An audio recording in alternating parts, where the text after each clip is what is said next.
अस्सलाम वालेकुम स्टूडेंट्स, कैसे हैं आप सब। उम्मीद है सब खैरियत से होंगे। तो स्टूडेंट्स, आज फर्स्ट ईयर की फ़िज़िक्स 2025 के चैप्टर 2 का फर्स्ट लेक्चर है। आज हम इस चैप्टर के ये फर्स्ट लेक्चर का पार्ट 1 कवर करेंगे। और इस लेक्चर को स्टार्ट करने से पहले आपको कुछ बेसिक चीज़ों के बारे में पता होना चाहिए इस चैप्टर की। वो हैं स्केलर्स, वेक्टर्स और ये सारा कुछ जो यहाँ पर लिखा हुआ है, ठीक है।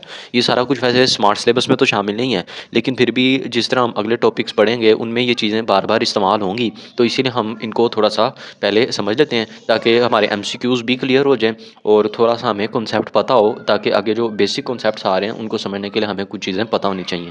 तो इंट्रोडक्शन है इस चैप्टर का। सबसे पहले आपको स्केलर्स के बारे में पता होना चाहिए, वेक्टर्स के बारे में पता होना चाहिए। दोनों क्वांटिटीज़ आप लोगों ने 9th क्लास की फिजिक्स से आप पढ़ते आ रहे हैं। ये स्केलर्स और वेक्टर बेसिकली फिजिकल क्वांटिटीज़ की टाइप्स होती हैं, यानी फिजिकल क्वांटिटीज़ जो होती हैं वो दो तरह की हो सकती हैं, या तो स्केलर या तो वेक्टर। स्केलर क्वांटिटीज़ वो तमाम मिकदारें होती हैं जिनका सिर्फ और सिर्फ मैग्नीट्यूड होता है, इनकी डायरेक्शन कोई नहीं होती। और वेक्टर क्वांटिटीज़ वो होती हैं कि जिनकी मैग्नीट्यूड भी होता है और साथ में उनकी डायरेक्शन भी होती है। मिसाल के तौर पर अगर किसी चीज़ का मैस है, mass is equal to 2 kg, ठीक है, ये अब एक स्केलर क्वांटिटी है। इसका सिर्फ और सिर्फ क्या है, मैग्नीट्यूड। मैग्नीट्यूड का मतलब होता है न्यूमेरिकल वैल्यू और एक स्पेसिफिक यूनिट, इसको हम कहते हैं मैग्नीट्यूड, मिकदार किसी चीज़ की। और वेक्टर क्वांटिटी, वेक्टर का मतलब है उसके साथ में डायरेक्शन भी हो। मिसाल के तौर पर कोई जिसम किसी वेलोसिटी 2 मीटर पर सेकंड से मूव कर रहा है, ठीक है, ये इसका मैग्नीट्यूड आ गया। साथ में आगे उसकी डायरेक्शन भी लिखी होगी, टुवर्ड्स ईस्ट, वो ईस्ट की तरफ मूव कर रहा है, या ऑन एक्स एक्सिस, तो कोई भी आगे साथ डायरेक्शन दी होगी। एंगल थीटा आपको दिया जा सकता है, तो ये डायरेक्शंस होती हैं वेक्टर क्वांटिटी। इस तरह फोर्स हो गया, डिस्प्लेसमेंट। और जो स्केलर क्वांटिटीज़ हैं उनमें distance, speed, mass, length, time, ये सारी स्केलर क्वांटिटीज़ हैं जिनकी डायरेक्शन नहीं होती, ठीक है। तो ये चीज़ आपने याद रखनी है। उसके बाद आगे ग्राफिकल रिप्रेजेंटेशन ऑफ वेक्टर्स है कि ये ग्राफ के ऊपर अब हम किस तरह वेक्टर्स को शो करते हैं, क्योंकि वेक्टर की कोई डायरेक्शन भी तो है, तो इसीलिए उसका ग्राफ भी बनेगा, ठीक है। ये आप देख सकते हैं यहाँ पर, ये आपकी बुक वाला ही सेम यहाँ पे ग्राफ बना हुआ है। ये एक्स एक्सिस आ गया, वाई एक्सिस आ गया। इस प्लेन के ऊपर आपने एक वेक्टर लिया ए, और इस वेक्टर के दो कंपोनेंट्स होते हैं। आप लोगों ने 9th क्लास की फिजिक्स के चैप्टर 4 में पढ़ा हुआ है, रेजोल्यूशन ऑफ वेक्टर्स वाले टॉपिक में, ठीक है। जब हम एक वेक्टर को उसके दो कंपोनेंट्स के अंदर रिजोल्व करते हैं, और वो दो कंपोनेंट्स होते हैं वेक्टर के रेक्टेंगुलर, या जिसे कहते हैं परपेंडिकुलर कंपोनेंट्स, ठीक है। एक्स एक्सिस के अलोंग जो कंपोनेंट लिया जाता है उसको एक्स कंपोनेंट कहते हैं, और जो वाई एक्सिस के अलोंग लिया जाता है उसको वाई कंपोनेंट कहते हैं, ठीक है। वैसे भी आप याद रख सकते हैं कि जो वेक्टर है, कोई भी वेक्टर है, ए वेक्टर है, एफ वेक्टर है, वो जिस एक्सिस के साथ थीटा एंगल बना रहा है उस एक्सिस के ऊपर इसका एक्स कंपोनेंट आ जाता है। और ए एक्स जो है, इसका फार्मूला आपको पता है, ये ए एक्स इज इक्वल होता है ए कोस थीटा के, और जो ए वाई होता है ये इक्वल होता है ए साइन थीटा के। ये आप इस वेक्टर के इन दोनों एक्सिस पे शेडोज भी आप इन्हें कह सकते हैं, ठीक है। और इसके अलावा ये वेक्टर की वैल्यू कैसे फाइंड की जाती है, A is equal to A X plus A Y, यानी जब आप ये दोनों कंपोनेंट्स को प्लस कर दें तो आपके पास ये वेक्टर इक्वल इसके आ जाता है। और ये आगे इनके दोनों के फार्मूले लिखे हुए हैं, इनके मैग्नीट्यूड्स के, ठीक है। एक चीज़ आपने हमेशा याद रखनी है, जब भी हमने इस चैप्टर के अंदर वेक्टर क्वांटिटी लिखनी है, तो वेक्टर लिखने के लिए हम उसके ऊपर एरो लगाएंगे, या एरो भी लगाते होते हैं, या इसके ऊपर बार भी लगाते होते हैं, या नीचे भी बार लग सकता है। तो ये तीनों नोटेशंस है वेक्टर्स को रिप्रेजेंट करने के लिए। जबकि जो स्केलर क्वांटिटी है उसे हम सिंपल ऐसे लिख देंगे, एस, ये एक स्केलर क्वांटिटी है, ठीक है। तो ये वेक्टर को रिप्रेजेंटेशन करने के तरीके होते हैं। इसके अलावा वेक्टर ग्राफ पे भी रिप्रेजेंट होते हैं, ठीक है, वो आप यहाँ पर देख रहे हैं। इसके साथ अगर हमने इस वेक्टर की ये वैल्यू तो फाइंड कर, लेकिन अगर हमने इसका मैग्नीट्यूड फाइंड करना है, ठीक है, ये इसका आंसर तो वेक्टर ही आएगा, लेकिन हम चाहते हैं कि इस वेक्टर का कोई जो मैग्नीट्यूड है वो आ जाए, यहाँ से डायरेक्शन आ जाएगी। मैग्नीट्यूड फाइंड करने के लिए आपको क्या करना पड़ेगा, आपको ये फार्मूला लगाना पड़ेगा, ए x square plus A Y का स्केयर। ये दोनों कंपोनेंट जो हैं इनके आपने मैग्नीट्यूड की स्केयर ले लिया और दोनों को प्लस कर दिया, तो इसका आंसर किसके इक्वल आएगा, वेक्टर के मैग्नीट्यूड के इक्वल आएगा। तो ये भी फार्मूला आपने याद रखना है। इस तरह हम किसी भी वेक्टर का मैग्नीट्यूड फाइंड कर सकते हैं बाय यूजिंग इट्स कंपोनेंट्स, ठीक है। इसके अलावा ये जो थीटा है ये वेक्टर की डायरेक्शन आपको बताएगी। Theta is equal to tangent inverse A Y over A X. ये फार्मूला आप तब यूज़ करते हैं जब आपने वेक्टर की डायरेक्शन यानी एंगल फाइंड करना होता है कि वेक्टर की जो वो एंगल क्या है, जिस एंगल के ऊपर वो अलाइन है, ठीक है।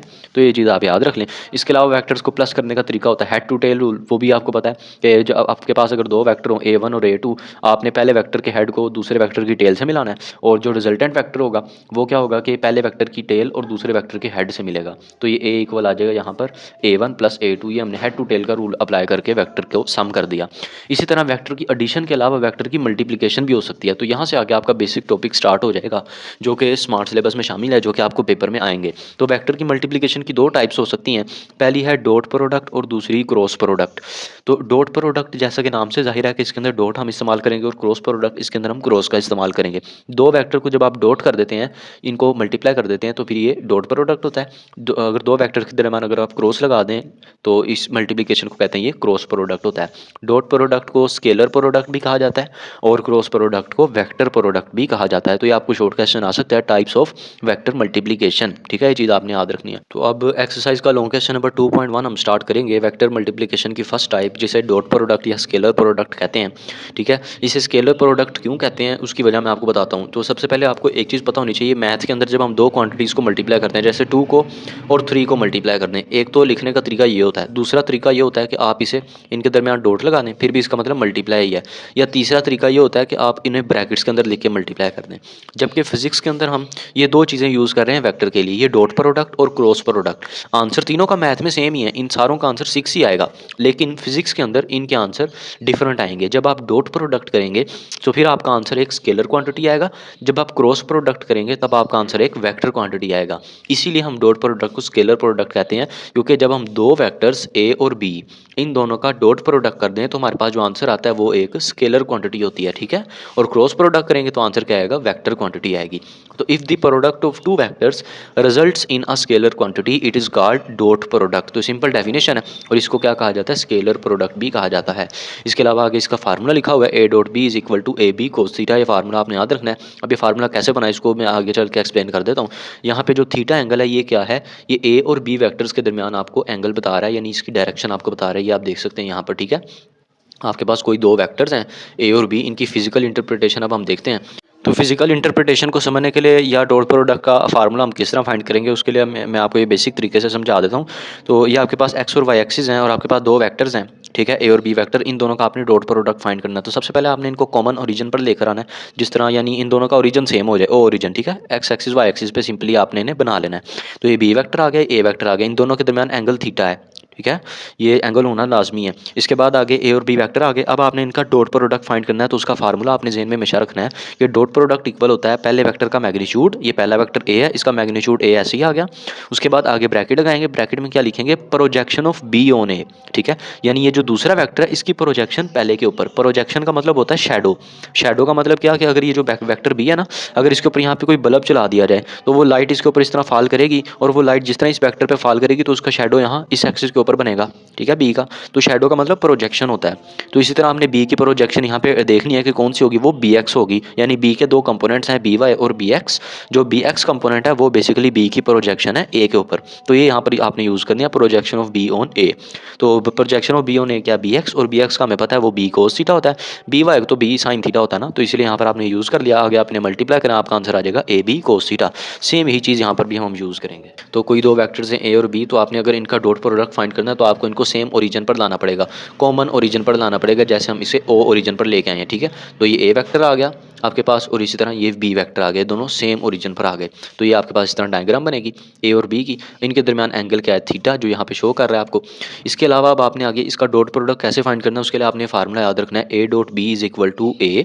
ये पहला वेक्टर ऐसे ही आ जाता होता है, और जो दूसरा वेक्टर है उसके लिए आपने यहाँ पर लिखना होता है कि प्रोजेक्शन ऑफ बी ऑन ए। और एक और चीज़ आपने याद रखनी है, इनके ऊपर आपने एरोज नहीं लगाने।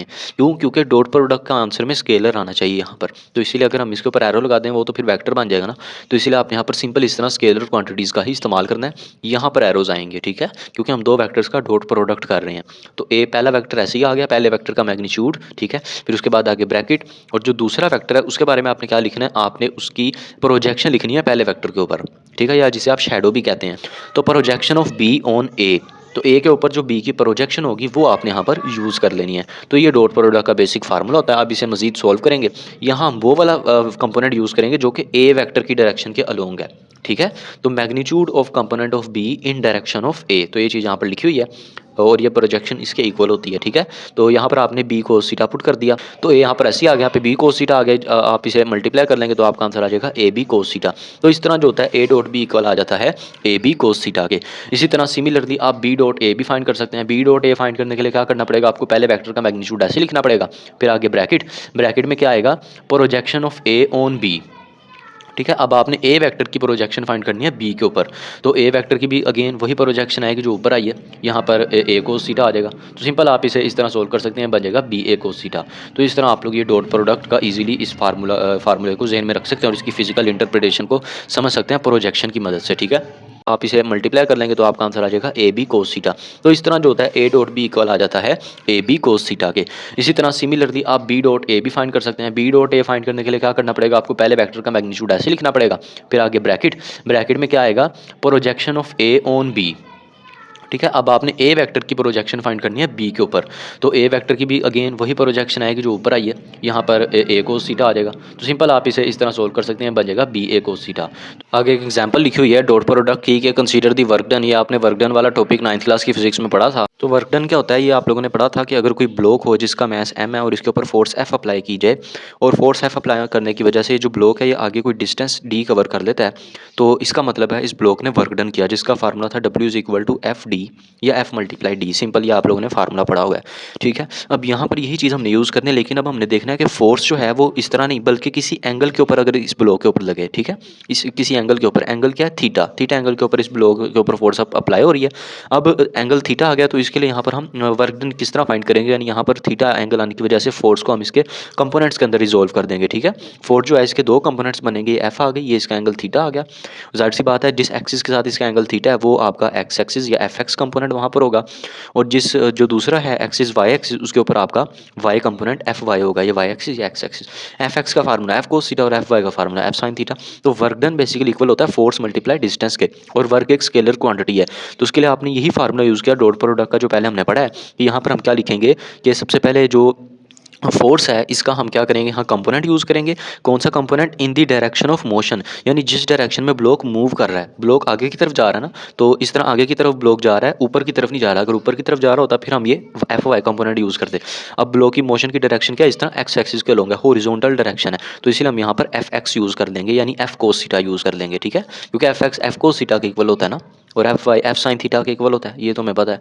तो यहाँ पर हमने इसका ये वाला कंपोनेंट यूज़ कर लिया, या सिंपली आप कह सकते हैं फोर्स की प्रोजेक्शन, फोर्स की प्रोजेक्शन इसके ऊपर ये बन रही है एफ एक्स वाली, तो एफ कोस थीटा। तो सिंपल पुराने वाले कॉन्सेप्ट के रिलेटेड ही। इसके बाद जो दूसरे नंबर पर चीज़ आ जाएगी वो डिस्टेंस, डिस्टेंस स्केलर होता है, डी एस आ गया। ठीक है, तो ये चीज़ आपने याद रखनी है। अब आप इनको मल्टीप्लाई करें, W is equal to F D cos theta, या आपके पास वर्क का तब फार्मूला यूज़ होगा जब आपके पास कोई एंगल पे फोर्स अप्लाई हो रही होगी किसी ब्लॉक के ऊपर। ठीक है, तो ये चीज़ आपने याद रखनी। इसके बाद आगे करेक्टरिस्टिक्स ऑफ डॉट प्रोडक्ट, या जिसे स्केलर प्रोडक्ट कहते हैं, इसकी कुछ स्पेसिफिक प्रॉपर्टीज़ होती हैं, ये इंपॉर्टेंट है लॉन्ग क्वेश्चन में, ये ज़ाहिर सी बात है लिखेंगे, लॉन्ग अभी चल रहा है, और ये आपको लहदा से शॉर्ट क्वेश्चन में भी पूछी जा सकती हैं। स्पेशली आपको डॉट प्रोडक्ट और क्रॉस प्रोडक्ट में फ़र्क भी आ सकता है, तो उसमें भी आपने करेक्टरिस्टिक्स लिखनी होंगी। तो सबसे पहले जो प्रॉपर्टी या करेक्टरिस्टिक है, खसूसियत है, वो है कम्यूटेटिव प्रॉपर्टी डॉट प्रोडक्ट की। ये डॉट प्रोडक्ट कम्यूटेटिव होता है। अब कम्यूटेटिव का क्या मतलब है, मैथ में आपने ला पढ़ा होगा। कम्यूटेटिव का मतलब ये होता है कि आपने इस तरह 2 और 3 को मल्टीप्लाई किया और इक्वल आपने 3 और 2 को मल्टीप्लाई कर दिया, यानी पहली दो रकमों को आपने मल्टीप्लाई किया और आगे इक्वल के बाद आपने उनकी पोजीशन को चेंज करके मल्टीप्लाई कर दिया। 2 और 3 का आंसर भी 6 आएगा और 3 मल्टीप्लाई 2 का आंसर भी 6 ही आएगा। तो इसे हम कहते हैं कम्यूटेटिव प्रॉपर्टी। कुछ कंडीशन होती हैं जहाँ पर ये चीज़ होल्ड नहीं करती, वो क्रॉस प्रोडक्ट है उसमें ये चीज़ होल्ड नहीं करती, तो ये चीज़ आपने याद रखनी है। डॉट प्रोडक्ट में कम्यूटेटिव प्रॉपर्टी होल्ड करती है, यानी ए डॉट बी का जो आंसर है वो बी डॉट ए का भी आंसर है। ठीक है, वो कैसे, ए डॉट बी जो है इसका आंसर क्या है ये हमें पता है, इसका आंसर है ए बी कोस थीटा, ये भी पिछले पेज पे पढ़ा। और बी डॉट ए इसका आंसर भी अभी पिछले पेज पे पढ़ा था, इसका आंसर था बी ए कोस थीटा। तो ए बी और बी ए इन दोनों का मतलब एक ही है ना। ए बी का मतलब भी मिसाल के तौर पर ए की वैल्यू 2 है और बी की 3 है, तो 2 मल्टीप्लाई 3 6, और बी ए तो 3 मल्टीप्लाई 2 भी 6, तो इसलिए आप इसको ऐसे भी लिख सकते हैं ए बी कोस थीटा। तो इसलिए हमने कहा कि ए डॉट बी इक्वल आ गया बी डॉट ए, इन दोनों ये इसलिए क्या है कम्यूटेटिव है। इसके बाद सेकंड प्रॉपर्टी है म्यूचुअली परपेंडिकुलर, या जिसे कहते हैं एक दूसरे के लिहाज से परपेंडिकुलर होना। दो वेक्टर्स हैं ए और बी, अगर ये दोनों आपस में परपेंडिकुलर हैं, 90 डिग्री का एंगल बना रहे हैं, तो उस केस में वेक्टर सॉरी डॉट प्रोडक्ट क्या आएगा, वो हमारा आंसर आ जाएगा 0। उसकी वजह क्या है वो यहाँ पर देख लेते हैं। तो डॉट प्रोडक्ट का यहाँ पे हमने फार्मूला यूज़ किया, A dot B is equal to A B cos theta. Theta की जगह 90 डिग्री पुट करेंगे, क्यों, क्योंकि थीटा जो होता है वो एंगल होता है ए और बी वेक्टर्स के दरमियान, तो वो 90 यहाँ पर गिवन है क्योंकि परपेंडिकुलर वाला हम केस डिस्कस कर रहे हैं। तो कोस 90 डिग्री कैलकुलेटर पे लेंगे, या हमें जुबानी पता है इसका आंसर 0 ही होता है, तो 0 किसी भी चीज़ से मल्टीप्लाई हो तो आंसर दोबारा 0 ही आ जाता है, तो डॉट प्रोडक्ट का आंसर क्या आ जाएगा 0। ठीक है, तो इसीलिए परपेंडिकुलर वेक्टर्स का डॉट प्रोडक्ट क्या होता है 0 होता है, ये आपने याद रखना है। इसके अलावा पैरेलल वेक्टर्स, यानी अगर दो वेक्टर्स हैं ए और दूसरा वेक्टर है बी, अब ये दोनों एक दूसरे के आप देख सकते हैं पैरेलल हैं। अगर ये दोनों एक दूसरे के पैरेलल हैं तो इसका मतलब इनके दरमियान एंगल क्या है 0 डिग्री, ये तो आपको पता है। तो आपने सिंपल यहाँ पर थीटा की जगह 0 डिग्री पुट कर देना है। कोस 0 हमें पता है 1 होता है, और 1 किसी भी चीज़ से मल्टीप्लाई हो तो वो चीज़ दोबारा आ जाती है, तो ए डॉट बी इक्वल आ जाएगा ए बी के। तो इस तरह यहाँ पे आप इसे ए भी कह सकते हैं, इसका आंसर हमारा मैक्सिमम आ रहा है, या मैक्सिमम मैग्नीट्यूड आंसर हमारा आ रहा है। ठीक है, या डॉट प्रोडक्ट की वैल्यू क्या आ रही है, मैक्सिमम आ रही है इस केस के अंदर, कब, जब थीटा की वैल्यू क्या होगी 0। और मिनिमम कब होगा, मिनिमम होगा परपेंडिकुलर वाले केस केस के अंदर। तो ये आप MCQs के लिए इसे याद रख सकते हैं। इसके बाद आगे इसी पैरेलल वेक्टर्स के अंदर एक और सब हेडिंग है इसकी, एंटी पैरेलल वेक्टर्स। यानी अगर हमारे पास दो वेक्टर्स हों, ए वेक्टर और दूसरा वेक्टर इसके एंटी पैरेलल हो, यानी इसकी डायरेक्शन इसके ऑपोजिट हो लेकिन है पैरेलल ही, ठीक है। एंगल इनके दरमियान क्या पुट कर देंगे, अब हम 180 डिग्री पुट कर देंगे, एंटी पैरेलल है इस वजह से। तो cos 180 -1 होता है, तो इसका आंसर हमारा माइनस में आ जाएगा, यानी अब डॉट प्रोडक्ट हमारा नेगेटिव में चला जाएगा, ठीक है। तो ये चीज़ आप याद रख सकते हैं, इसे भी आप मिनिमम मैग्नीट्यूड कह सकते हैं। और ये जो परपेंडिकुलर वाला केस था इसे आप मिनिमम भी कह सकते हैं और इसे आप जीरो मैग्नीट्यूड भी कह सकते हैं। ये आपका मिनिमम वाला केस है, ठीक है। तो मिनिमम और मैक्सिमम डॉट प्रोडक्ट कब होता है, ये दोनों आपने केसेस याद रखने हैं। 0 डिग्री पे मैक्सिमम हो जाएगा और 180 डिग्री पे मिनिमम हो जाएगा। इसके बाद है सेल्फ प्रोडक्ट। सेल्फ का मतलब क्या होता है, अपने ही आप से। यानी कि कोई वेक्टर आपको ए गिवन है, ये कोई भी वेक्टर है ए, इस वेक्टर का आपने इसके साथ ही डॉट प्रोडक्ट ले लेना है, ठीक है। तो वो कैसे आएगा, सेल्फ प्रोडक्ट उसे हम कहते हैं। तो यानी आपने क्या फाइंड करना है, आपने ए डॉट ए फाइंड कर लेना है, यानी इस वेक्टर का इसी के साथ ही डॉट प्रोडक्ट। तो उसका आंसर आएगा A dot A is equal to, ज़ाहिर सी बात है यहाँ पे ए भी आ जाएगा और ए कोस थीटा आ जाएगा, दो दफ़ा ए आ जाएंगे, क्योंकि ए डॉट बी जो होता है ना उसका आंसर हमें पता है ए बी कोस थीटा आता होता है, जबकि यहाँ बी नहीं है, यहाँ पे ए ही है, तो यहाँ पे सिंपल ए ही आ जाएगा। और ए को मल्टीप्लाई करेंगे तो क्या आएगा, ए स्क्वायर। और थीटा की जगह यहाँ हम 0 डिग्री पुट करेंगे, क्यों, क्योंकि जब वेक्टर का उसी के साथ स्केलर प्रोडक्ट या डॉट प्रोडक्ट लेंगे तो उस केस में भी वो 0 डिग्री का एंगल ही उन दोनों के दरमियान होगा, ठीक है। कोई स्पेसिफिक एंगल नहीं है क्योंकि दोनों वेक्टर सेम ही हैं। ये चीज़ आपने यहाँ पर रखनी है। तो सेल्फ प्रोडक्ट जो होता है इसका आंसर हमारे पास क्या आता है, वेक्टर का स्केयर आ जाता होता है, उसके मैग्नीट्यूड का स्केयर के इक्वल आता है। इसके अलावा आगे रेक्टेंगुलर कंपोनेंट्स वाली लास्ट हेडिंग है या लास्ट कैरेक्टरिस्टिक है डॉट प्रोडक्ट की, तो ये चीज़ आपने अच्छे से समझ लेनी है। रेक्टेंगुलर कंपोनेंट या परपेंडिकुलर कंपोनेंट के बारे में हमने लेक्चर के शुरू में भी पढ़ा था। हमारे पास एक एक्स एक्सिस होता है, दूसरा वाई एक्सिस होता है। अगर इसके ऊपर एक हम वेक्टर ड्रा करें एफ, जो कि एक्स एक्सिस के साथ एंगल थीटा बना रहा हो, तो इस वेक्टर के दो कंपोनेंट्स होते हैं। एक होता है इसका एक्स एक्सिस के अलोंग जिसको हम कहते हैं एक्स कंपोनेंट, दूसरा होता है इसके वाई एक्सिस के अलोंग जिसको हम कहते हैं वाई कंपोनेंट। और ये दोनों कंपोनेंट एक दूसरे के परपेंडिकुलर होते हैं, इसलिए इनको रेक्टेंगुलर या परपेंडिकुलर कंपोनेंट्स कहते हैं। एफ एक्स का फार्मूला होता है F cos theta, F Y का फार्मूला होता है एफ साइन थीटा, और एफ एक्स को हम एफ की प्रोजेक्शन भी कह सकते हैं ऑन एक्स एक्सिस या शैडो, ठीक है। तो ये चीज़ आपने याद रखनी है। इसके अलावा आगे scalar product of two vectors A and be in terms of their rectangular components. तो अब हमने ए और बी वेक्टर इनके रेक्टेंगुलर कंपोनेंट्स में ड्रा करना है। अब आपने इन तीनों को प्लस कर दिया, ए x B x plus A Y B Y plus A G B जी, इन तीनों के मैग्नीट्यूड्स को आपने प्लस कर दिया। तो अब ये ए डॉट बी प्रोडक्ट जो है डॉट प्रोडक्ट, ये इसके इक्वल कैसे आया, इसको ज़रा मैं एक दफ़ा आपको समझा देता हूँ। तो इसको समझने के लिए ना आपको एक कॉन्सेप्ट के बारे में पता होना चाहिए, वो है यूनिट वेक्टर का कॉन्सेप्ट। ये आप लोगों ने मैथ में भी पढ़ा होगा। जो यूनिट वेक्टर्स होते हैं ना, बेसिकली वेक्टर्स की मुख्तलिफ टाइप्स होती हैं। आपको पता है कोई भी वेलोसिटी वेक्टर है तो इस वेलोसिटी वेक्टर की हम वैल्यू कैसे लिखेंगे, 2 मीटर पर सेकंड, आगे हम कोई एंगल साथ लिख देंगे theta is equal to 60 degree, जो कि डायरेक्शन बताएगा। ये इस तरह हम किसी वेक्टर को लिखते होते हैं सिंबॉलिकली। लेकिन यहाँ पर दो चीज़ें हमारे पास, एक मैग्नीट्यूड और एक डायरेक्शन। और ये चीज़ हमें पता है वेक्टर का मैग्नीट्यूड भी होता है और डायरेक्शन भी होती है। अब यूनिट वेक्टर वो वेक्टर्स होते हैं जिनकी मैग्नीट्यूड हमेशा 1 ही रहती है, ठीक है। उनकी मैग्नीट्यूड क्या होती है, 1 रहती है। इंपॉर्टेंट MCQs भी है ये, तो आपने याद रखना है। यूनिट का मतलब 1, और यूनिट वेक्टर ऐसे वेक्टर जिनकी मैग्नीट्यूड 1 होगी। और इनकी डायरेक्शन क्या होती है वो भी देख लेते हैं। तो यूनिट वेक्टर को इस तरह एक्स वाई जी एक्सिस जो होते हैं इनके ऊपर लिया जाता है। एक्स एक्सिस के अलोंग आई वेक्टर लिया जाता है, वाई एक्सिस के अलोंग जे वेक्टर, और जेड एक्सिस के अलोंग के वेक्टर। और ये जो इनके ऊपर सिंबल लगाया जाता है, ये कैप का सिंबल होता है, जैसे हैट भी कहते हैं, आई हैट, जे हैट, के हैट, या आई कैप, जे कैप, के कैप, कुछ भी आप इन्हें कह सकते हैं।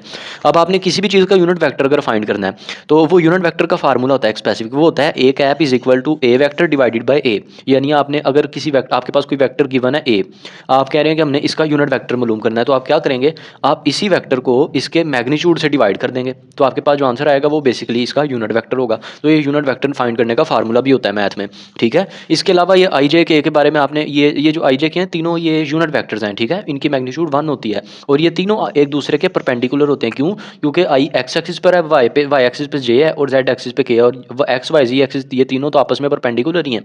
तो इनके अलोंग जो ये यूनिट वेक्टर्स हमने लिए हैं ये भी तीनों आपस में क्या है, फिर परपेंडिकुलर हैं। तो सिंपल ये चीज़ आपने याद रखनी है। और ये यूनिट वेक्टर्स का काम क्या होता है, हमें डायरेक्शन बताते हैं किसी भी वेक्टर की, ठीक है। इसीलिए हम इनका यहाँ पर इस्तेमाल करते हैं स्पेसिफिकली रेक्टेंगुलर कंपोनेंट्स वगैरह में, जो भी हम इक्वेशन फाइंड कर रहे हैं। अभी इसके बारे में आपने कुछ चीज़ें याद रख लेनी है। आई डॉट आई 1 होता है, यानी आप किसी भी यूनिट वेक्टर का उसके साथ ही सेल्फ प्रोडक्ट लेंगे ना तो उसका आंसर 1 आएगा। लेकिन आप अगर किसी यूनिट वेक्टर का उसके ऑपोजिट यूनिट वेक्टर के साथ लेंगे डॉट प्रोडक्ट, तो उसका आंसर क्या आएगा, 0 आएगा। ये कैसे 0 आएगा और 1 आएगा, ये मैंने यहाँ पर सोल्व किया, आप देख सकते हैं। आई डॉट आई अगर हमने सेल्फ प्रोडक्ट फाइंड करना है तो हमें पता है आई डॉट आई फाइंड करने के लिए हम इसका फार्मूला लगाएंगे, आई कोस थीटा आ जाएगा। वो कैसे, क्योंकि ए और बी का डॉट प्रोडक्ट तो ए भी कोस थीटा होता है ना, तो ए और बी की जगह आई और आई है, तो यहाँ पर आई कोस थीटा आ गया। अब आई जो है ये क्या है, दोनों ये दोनों बेसिकली इन दोनों वेक्टर की मैग्नीट्यूड होती हैं, सेम जैसे यहाँ पर ए और बी इन दोनों की मैग्नीट्यूड थी, और इन दोनों की मैग्नीट्यूड तो हमें पता है 1 होती है, यूनिट वेक्टर की मैग्नीट्यूड हमेशा 1 होती है। इसकी जगह 1 पुट कर दिया, इसकी जगह 1 पुट कर दिया, थीटा की जगह 0 डिग्री पुट करें। क्यों? क्योंकि जब हमने कैरेक्टरिस्टिक्स पढ़ी है डॉट प्रोडक्ट की, उसमें हमने सेल्फ प्रोडक्ट वाली हेडिंग में पढ़ा था कि जब हम किसी वेक्टर को उसके अपने साथ ही सेल्फ प्रोडक्ट डॉट प्रोडक्ट लेते हैं तो हम थीटा की जगह 0 डिग्री पुट कर देते होते हैं। तो यहाँ 0 डिग्री पुट किया, कोस 0 1 होता है, ये आपको पता है, इन तीनों को मल्टीप्लाई करके 1 आएगा। इस तरह आई डॉट आई 1 के इक्वल होता है, तो ये प्रूफ भी आपने याद रखना है। आई डॉट जे जो होता है ये 0 के इक्वल कैसे होता है, यहाँ पे आपने सिंपल कोस की जगह थीटा की जगह 90 डिग्री पुट कर देना है बस। 90 डिग्री क्यों आया? क्योंकि आई और जे के दरमियान एंगल होता है ना यहाँ थीटा, तो ये जो थीटा है आई और जे के दरमियान एंगल है, और ये दोनों तो आपस में परपेंडिकुलर है, एक एक्स एक्सिस पे और एक वाई एक्सिस पे, तो इसलिए कोस 90 0 होता है, और 0 से मल्टीप्लाई होकर 0 आ गया। तो इस तरह जो है ना ये सारी आपने आइडेंटिटीज़, ये इक्वेशंस ये आपने याद रखनी है, आप एमसीक्यूज में पूछी जा सकती हैं, ये सारी इसी तरह ही प्रूफ होंगी। तो एक दो मैंने आपको प्रूफ करके बता दी, बाकी आप खुद से भी कर सकते हैं। इसके अलावा अब हम आगे चलते हैं, हमने बेसिकली क्या फाइंड करना है, हमने ये ए डॉट बी फाइंड करना है कि ये इसके इक्वल कैसे आ गया, ए एक्स बी एक्स ए वाई बी वाई ए जी बी जी। वैसे ये आपकी बुक में उन्होंने डायरेक्ट लिखा है, लेकिन ये सारा आपको करने की ज़रूरत तो नहीं है, सिर्फ और सिर्फ आप समझ लें इसे एक दफ़ा, ताकि आपको पता होना चाहिए कि इक्वेशन बनी कहाँ से थी, बजाय इसके रट्टा लगाएं। तो हमारे पास दो वैक्टर्स हैं ए और बी वेक्टर, ठीक है, इनका हमने डॉट प्रोडक्ट फाइंड करना है जैसा कि हमें पता है, और कैसे फाइंड करना है, इनके रेक्टेंगुलर कंपोनेंट्स की टर्म, यानी ए एक्स ए वाई की टर्म्स में फाइंड करना है। तो ये दो वेक्टर हमने यहाँ पर ड्रा कर लिए, ए और बी वेक्टर। ए वेक्टर का ये हमने इसके साथ इस यूनिट वेक्टर ड्रा कर लिया, बी वेक्टर के साथ भी इसके यूनिट वेक्टर ड्रा कर लिया आई जे के, ठीक है। अब आपने क्या किया, अब आपने ये जो दोनों वैक्टर्स हैं ना ए और बी, इनको इनके रेक्टेंगुलर कंपोनेंट्स में लिखा है, ठीक है। वो कैसे, ये ए वेक्टर आपको पता है ऐसे लिखा जाता है, ए एक्स ए वाई ए जी, जो लेक्चर के स्टार्ट मैंने आपको बताया था। बी वेक्टर ऐसे लिखा जाता है, B X B Y B Z, इनके रेक्टेंगुलर कंपोनेंट्स की टर्म्स में इनको प्लस करके। अब आपने सिंपल इनके साथ आई जे के लगा दिया, क्यों? क्योंकि आप साथ इनकी डायरेक्शन भी बता रहे हैं, यूनिट वेक्टर आपने साथ दोनों के लगा दिए, तो ये ए वेक्टर आ गया, बी वेक्टर आ गया। अब आपने इन दोनों का क्या फाइंड करना है, डॉट प्रोडक्ट। तो ये पहला वेक्टर आ गया डॉट, ये अगले आगे पे दूसरा वेक्टर आ गया, ये ए वेक्टर ये बी वेक्टर, इन दोनों के दरमियान डॉट प्रोडक्ट फाइंड करेंगे। डॉट प्रोडक्ट का मतलब आपने सिंपल इनको आपस में मल्टीप्लाई ही कर देना है, ठीक है। तो मल्टीप्लाई कैसे होता है हमें पता है, एक चीज़ आपने याद रखनी है कि अगर ऐसे लिखा हो x+1 और आगे लिखा हो x+2, तो आपने अगर इनको मल्टीप्लाई करना हो तो पहले आप x को मल्टीप्लाई करते हैं अगली सारी वैल्यू के साथ, फिर आगे +1 दूसरी वैल्यू का आप मल्टीप्लाई करते हैं अगली सारी वैल्यू के साथ, फिर अंदर हर टर्म से अलग-अलग मल्टीप्लाई करते हैं, मैथ का रूल है। इसी तरह यहाँ पर भी, अब यहाँ 3 टर्म्स है, तो तीनों टर्म्स को आपने अलग-अलग इस सारी ब्रैकेट के साथ मल्टीप्लाई कर देना है। यानी पहले ए एक्स इस सारी के साथ मल्टीप्लाई हो जाएगा, फिर ए वाई इस सारी के साथ मल्टीप्लाई हो जाएगा, फिर ए जी के इस सारी ब्रैकेट के साथ मल्टीप्लाई हो जाएगा। तो यही चीज़ हमने यहाँ पर लिख दी, देखें ए एक्स आई इस सारी के साथ हो गया, ए वाई जे हो गया, फिर ए जी के हो गया, ये सारी ब्रैकेट के साथ। जगह कम थी इसलिए यहाँ मैं नीचे लिख दिया, ठीक है। अब आपने क्या किया, अब आपने ए एक्स आई को अंदर हर टर्म से अलग-अलग मल्टीप्लाई किया, देखें ए एक्स आई हैट बी एक्स आई हैट, ये दोनों हो गए, फिर ए एक्स आई हैट आगे क्या आएगा, ए एक्स आई हैट बी वाई जे हैट, यानी अब ए एक्स इससे हो जाएगा, फिर ए एक्स इससे हो जाएगा। तो इस तरह चलती जाएंगी सारी टर्म्स बन जाएंगी। फिर आगे हमने इसको मजीद सिंप्लीफाई कर दिया अगले स्टेप में, वो क्या किया, अब हमने ये जो दोनों ए एक्स बी एक्स से चूँकि मैग्नीट्यूड है इनको अलग कर दिया, और ये जो वैक्टर्स हैं आई और आई इनको यहाँ पे अलग कर दिया। इस तरह यहाँ पर भी ए एक्स बी वाई अलग हो गया और आई जे अलग हो गया। ये स्टेप आप कर लें अपनी कॉपी पे।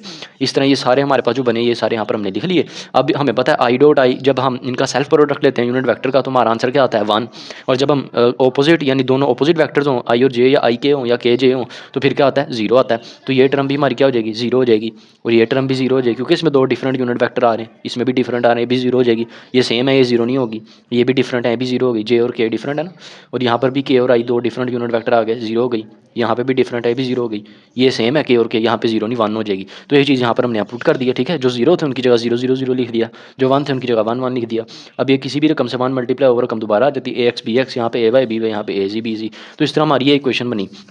तो ये जो था ना ए डॉट बी प्रोडक्ट, ये इनके रेक्टेंगुलर कंपोनेंट्स में उनके पीछे इतनी लंबी ये सारी डेरिवेशन है, ये बिल्कुल भी मुश्किल नहीं है, ठीक है। ये बिल्कुल सिंपल सी डेरिवेशन है। आप सिर्फ और सिर्फ आपने करना क्या है, मैथ के रूल अप्लाई करके इनको आपस में ब्रैकेट्स को मल्टीप्लाई किया है, जिस तरह आप सिंपल मैथ में इक्वेशंस को सोल्व करते हैं, ठीक है। तो कोई इसमें इतनी लंबी चौड़ी बात नहीं है, बस थोड़े से स्टेप ज़्यादा हो गए हैं 3 टर्म्स आने की वजह से। अगर 2 टर्म्स होती तो फिर ऐसे ही सिंपल सोल्व हो जाता, कोई मसला नहीं, आप इसे सोल्व कर लें। बिल्कुल ईजी सा कॉन्सेप्ट है यूनिट वेक्टर का। फिर भी आपको अगर इसमें कोई चीज़ समझ नहीं है वो आप मुझसे पूछ सकते हैं, मैं इंशाल्लाह आपको कमेंट सेक्शन में उसका आंसर दे दूँगा। इसी तरह हमें एक और चीज़ चीज़ पता है, ये डॉट प्रोडक्ट का जो बेसिक फार्मूला है, A dot B is equal to A B cos theta, ये भी आपको ज़ुबानी पता है।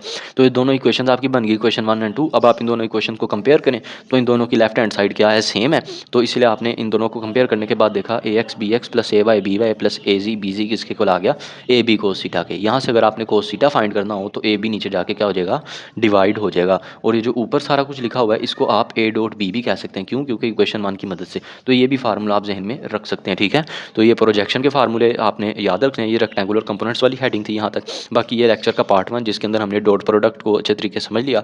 अगले लेक्चर में हम इसका पार्ट 2 कवर करेंगे जिसमें हम वेक्टर प्रोडक्ट या क्रॉस प्रोडक्ट को कवर करेंगे। तो मुझे उम्मीद है आज का लेक्चर आपको समझ आया होगा। अगर आपको वीडियो अच्छी लगी इसको लाइक करें, अपने फ्रेंड्स के साथ शेयर करें और हमारे चैनल को सब्सक्राइब करें। मिलते हैं आपसे अगले लेक्चर में। अपना ख्याल रखिएगा। अल्लाह हाफिज़।